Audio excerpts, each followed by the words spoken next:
kill black prisoners. No, he didn't kill black prisoners. The Fort Pell is another whole story. But if he, as Ed Barr says, if he wanted to massacre, then not a person left alive. They had horrible leadership. Booth was killed first. Bradford was a Confederate deserter, second command, and they thought the gunboats were going to protect them. The black artillerymen in the trenches, stay in the left lane. Black artillerymen in the trenches, they were captured. I met a descendant, one of them. The ones went back to the river. They got caught in that double development. The gunboats didn't save them, and there were some cases that shouldn't have happened. But there's a lot of things going on there that, a lot of things going on there, a lot of reasons for that. But, no, they wasn't killed. Forrest had 3 horses shot up underneath him there. He's usually at the front. That third horse fell on him and took a terrible concussion, whatever, his body. And when he got up, the orders were, don't stop fighting till the flag goes down. And he got up there and stopped it. There were some things happened by that river shouldn't have happened, but there were individual cases. And one man fired into a group of prisoners, and in fact, they had him arrested immediately. Chalmers did. But it was you got to walk that ground. Even how their trenches were built, or their area, they're built, it's flat. They couldn't shoot down, and the hill locks were above them. And Forrest men had Spencers too, repeaters too. They found that out recently with archaeology. And it's just a total mess that occurred for a lot of reasons. But he stopped the fight, and no prisoners were burned, and people burned. And Sherman, do you think Sherman Grant would have dogged him to the end of the hell itself? But they had a congressional hearing. They didn't prosecute it. And a lot of, we'll touch on later, a lot of reasons for that. You know, I mean, what I've heard about that, he wasn't immediately on the field where a lot of the incidents you're talking about. Especially by that river. That's where, back by the river. They had ammunition ready, and they didn't know they'd already got around them. And then they caught them in that ambush back there. Some blacks tried to swim and drown, some thrown in their arms. Some were shot down after they surrendered. That did happen, but it was individual cases, not mass things. I'll take a right here. Alcohol was involved too. They busted open the liquor. West Tennessee was like a mini Missouri out there, and it was terrible out there. Hideous stuff going on out there, and a lot of bad things. That Fielding, there was a federal colonel of a 6th Tennessee Federal Cavalry unit, 6th Tennessee U.S. called Fielding Hurst. And he was, I can't even say in front of women what I like to call him. He tortured people, he'd skin them alive. Forrest caught him an outlaw, killed him on sight, and he survived. But after he died, some people dug up his body and drug it through the town after they buried him. And they did not care for Fielding Hurst in West Tennessee.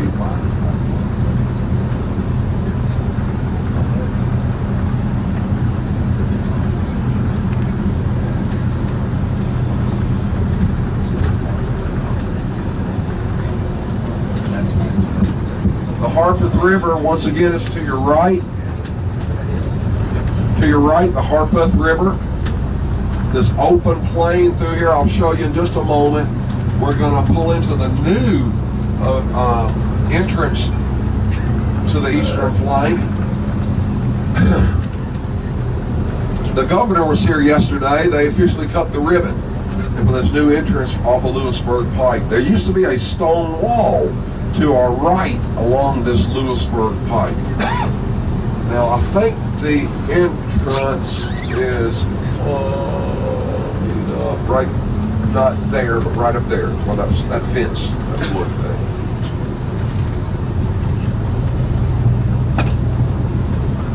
You think you could pull in there? Okay. I think you could put this bus in a shoebox. Yes. This is 110 acres that has been saved. It was the most vicious fight I've ever had in preservation. I had 50 historians note how important this was, and there are still people here swearing it wasn't part of the battlefield. Again, they don't know a battlefield from a basketball, and but swearing this, but whatever. Was this the golf course? Yes, yes. They sold their golf course to a developer, They had on the contract to buy it back in 2 weeks and they didn't have the money. Then they said that's not fair. Well, I think lawyers here would know that's the contract, and it was just vicious. I've never experienced anything so vicious in my life. Women were cussing you, using language that some words I never even heard before. That's a lie. I've heard those words, but I've never heard ladies talking, women talking like that, because they were not ladies.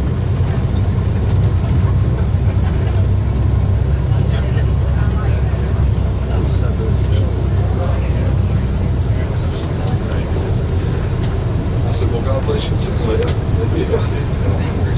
Thank you. So wheel to your right, and then take a far right.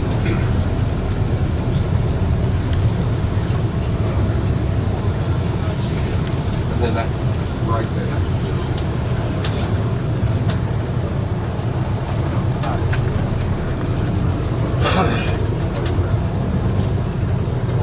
Yes, sir.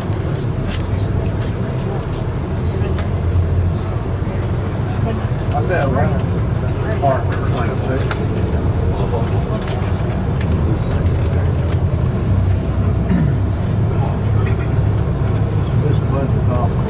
Stewart's Court is to your left behind that tree line, about 500 yards from your far left as you're looking that way. Lawrence Division, Walthall's Division, French's Division. From looking to our left, from your left to your right, or east to your west. Lawrence, Walthall, and French's Division. At the end of the day, we'll come back to the Confederate Cemetery to some letters and diaries and very personal stories. I was brought out here when I was 5.5 years old. So I tell you what,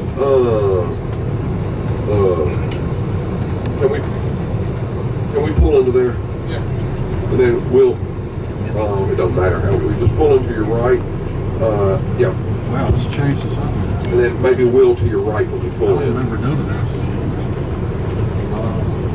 It wasn't that long ago. Far right. And then you can park the bus right there. Yes. I remember that. We don't have to rush. I appreciate you high stepping at that other place. I didn't mean to be rough, but we had to move in quick and out. Get there first. Abbott's house, Carrington. And of course, 500 yards behind Carrington from your left to your right would be Stewart's Corps, W.W. Lawrence Division. Who are they? That is Scott's Alabama Brigade with the 12th Louisiana, commanded by Colonel Noel Nelson. Featherson's Mississippi Brigade, as well as John Adams' Mississippi Brigade. General John Adams was a West Point of class of 46. Guess who his roommate was? George Pickett. Roommates, West Point class, a very famous class. That's Lawrence Division, right over there. Walthall's Division, here. That would be Coral's Tennesseans, Shelley's Alabamians, and Reynolds Arkansans. 3,416, about 2,600, and Samuel French's Division, Cockrell's Missourians, and Sears Mississippians. So that 500 yards behind that tree line,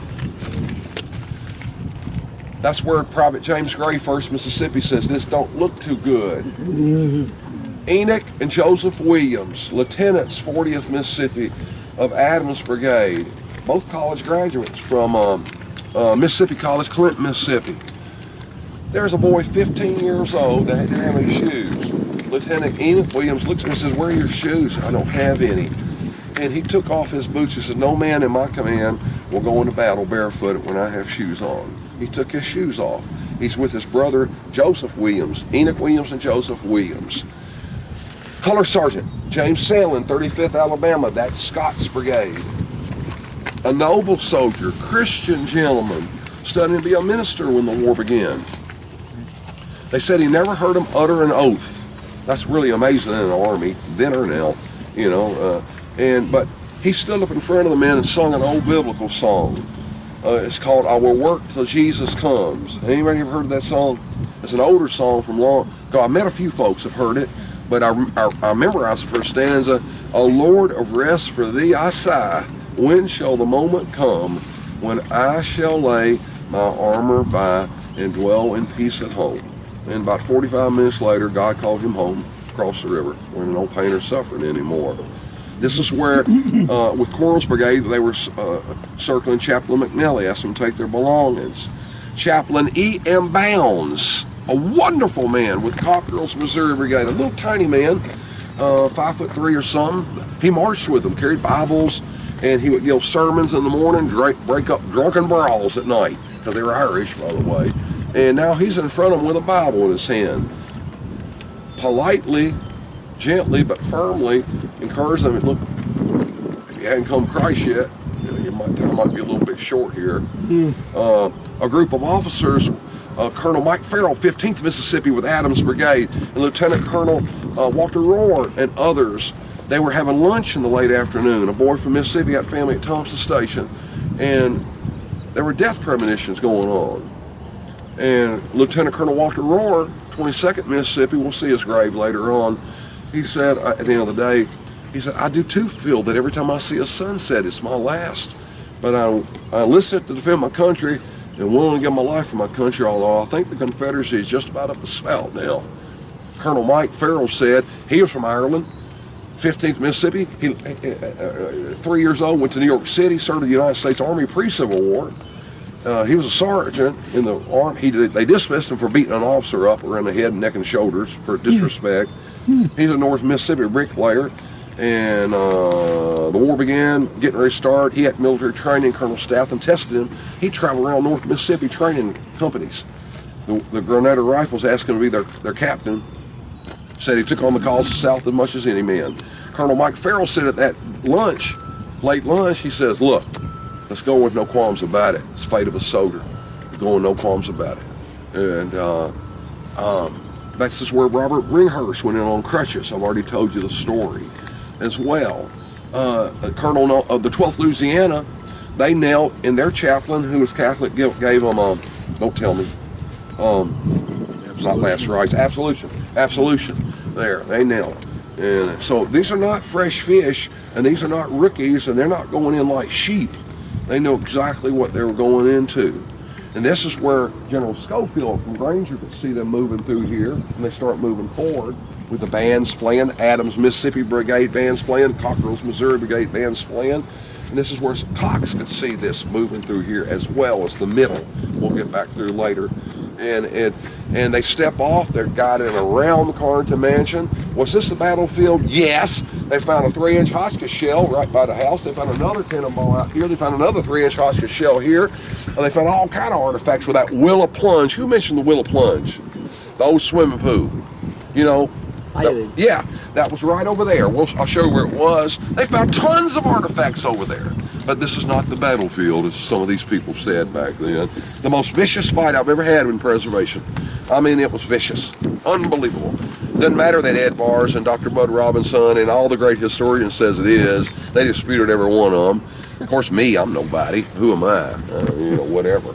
But at 4 p.m. on this sector, and we were up at the middle, of course, Winsett Hill, they moved just like veterans. A line and moving around that house, and they're moving this way. Loring, Walthall, French division moving this way. Over these slopes, over these swells. Left to the right. Loring's moving that way. The Boers, Missouri Battery had 3 sections of guns on between Stewart's Corps. They get to that stone wall by the river there, and they stop for a moment. That's Loring's division. And then they move on forward, and they're getting hit by the artillery from Granger, we went to yesterday, and from this hill right behind the railroad cut that we will stop at next. Captain James Powell, head decapitated. Whole files of men would go down. And just like veterans, what do? Us 3, and then you go down. What do? You're down, I'll just like this. I land right to the left, just like veterans. You know, that's one thing doing it on a parade ground and there's no bullets flying. Just like the man said at Shiloh, it's just like shooting squirrels, except the squirrels shoot back here. And I'm eating with him for 3 years. You're dead now. I want to stop and say, lament your death. Ain't no time.